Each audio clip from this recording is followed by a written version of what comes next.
अस्सलाम मन आपको आपके दोस्त सबके भाई थी बिजाज का सलाम है।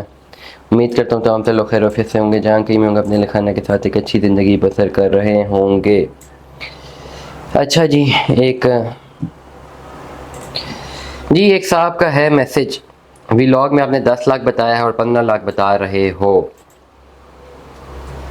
ठीक है, इनको भी आंसर करते हैं, आपको भी आंसर करते हैं। सिंगापुर के हवाले से व्लॉग है। सिंगापुर में मैंने बताया था कि 10 लाख रुपए तक आपका खर्चा होगा व्लॉग का।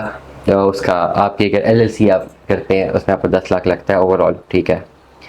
लेकिन वो वीडियो 4-5 महीने पुराने की है। दोनों को मैं रिप्लाई कर देता हूँ, भाई को भी करता हूँ, आपको भी करता हूँ।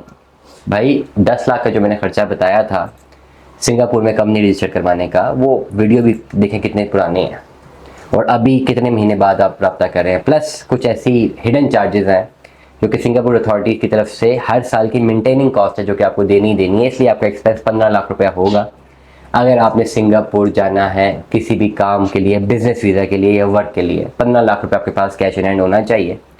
ये तब आप जा सकते हैं, अदरवाइज पॉसिबिलिटी नहीं है, क्योंकि कुछ ऐसी फीसिस हैं जो कि उन्होंने देनी है, जो आपने जमा करवानी है, जो कि उस वक्त कम्युनिकेटेड नहीं थी और बाद में हमें कम्युनिकेट की गई कि ये फीसिस भी हैं जो कि आपने बाद में जमा करवानी है और सिंगापुरियन अथॉरिटीज़ को आपने जमा करवानी है, किसी और को, किसी लेमैन को जमा नहीं करवानी।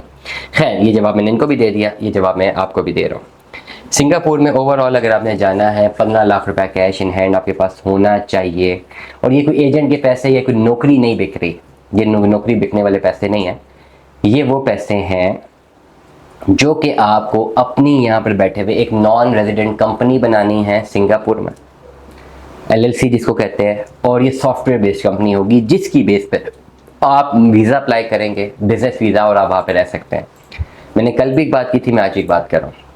सिंगापुर में अगर आपने जाना है तो अगर आपका ये जहन है कि आपने वर्क परमिट के लिए जाना है, अगर आपका ये जहन है और वहाँ पे नौकरी करेंगे और पैसे कमाएंगे, तो आप उनके लिए कोई हॉट चॉकलेट नहीं है। मैंने कल भी बात की, उनको आपकी ज़रूरत नहीं है। लेकिन अगर आपका जहन ये कि आपने वहाँ जाके बिजनेस करना है तो फिर आपकी वहाँ पे जगह है। और बिजनेस करना है पाकिस्तान में नहीं है कि आप बोलें जी मैं बिजनेस करूँगा, मैं जाऊँगा, मुझे वीज़ा देते मैं बिजनेस कर दूँगा। नो, आपको यहाँ बैठे हुए उनको मनवाना है कि मैं बिजनेस करूँगा। उसके लिए आपको हज़ारों डॉलर फीस पे करनी है उनकी। यहाँ पर बैठे हुए आप अपनी एक एलएलसी रजिस्टर करवाएंगे, ठीक है, एक नॉन रेजिडेंट एलएलसी, जिसको जो बिजनेस की एक एलएलसी होती है, जिसमें आपका एक वर्चुअल एड्रेस होगा, आपके नाम पे लीगल एलएलसी बनेगी।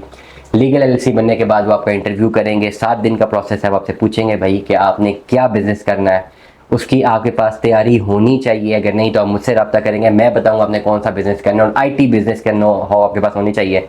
अगर आपने सिंगापुर की एलएलसी बनानी है या जाना है तो एटलीस्ट आप ग्रेजुएट होने चाहिए, इंजीनियरिंग की डिग्री या बीएस की डिग्री आपके पास होनी चाहिए, तब आप चीज़ों को बेहतर काउंटर कर सकेंगे, अदरवाइज नहीं कर सकेंगे। आईटी के हवाले से आपने उनको बताना है कि आईटी का आपके पास पूरा एक गेम प्लान हो कि ये आपने बिजनेस करना है, वो मैं आपको बताऊंगा। और उसके बाद अगर आपको वीज़ा दे देते हैं, इंशाल्लाह दे देंगे, एलएलसी तो बन जाती है 7 डेज में, उसी बेस पे आपका वीज़ा है। फिर आपने वहाँ पे जाके बिजनेस करना है। और बिजनेस ये नहीं करना है मैं जाके बस शुरू कर दूँ, बिजनेस के लिए आपको उनके सारे लॉ को फॉलो करना है, उनकी फीसें जमा करवानी है, हर साल मेंटेनिंग कॉस्ट है वो जमा करवानी है। बहुत सारी चीज़ें मैं ऑलरेडी बता चुका हूँ कल वाले व्लॉग में, आप मुझसे रब्ता करते हैं, मैं इस व्लॉग का लिंक आपको भेज दूंगा। तो ओवरऑल दरिया को कुत्ते पे बंद करूँ, आपकी जेब में 15 लाख रुपया होना चाहिए।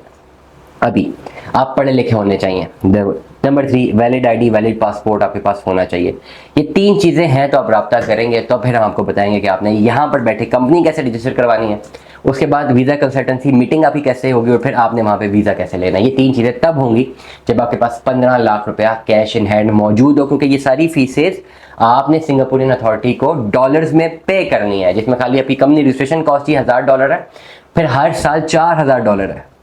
ये कितना बनता है? 12-13 लाख तो ये बन गया। फिर मुख्तलिफ आपके फिर टिकट वगैरह सारी चीज़ें साइड पर है। सिर्फ अपनी एक कंपनी बनाने के लिए वहाँ पे आपके पास 15 लाख रुपए कैश इन हैंड होना चाहिए। Then you can apply, otherwise you can not. दुआ में याद रखिएगा, अपना बहुत सारा ख्याल रखिएगा। स्टे ट्यून्ड, मैं अल्लाह हाफ़िज़।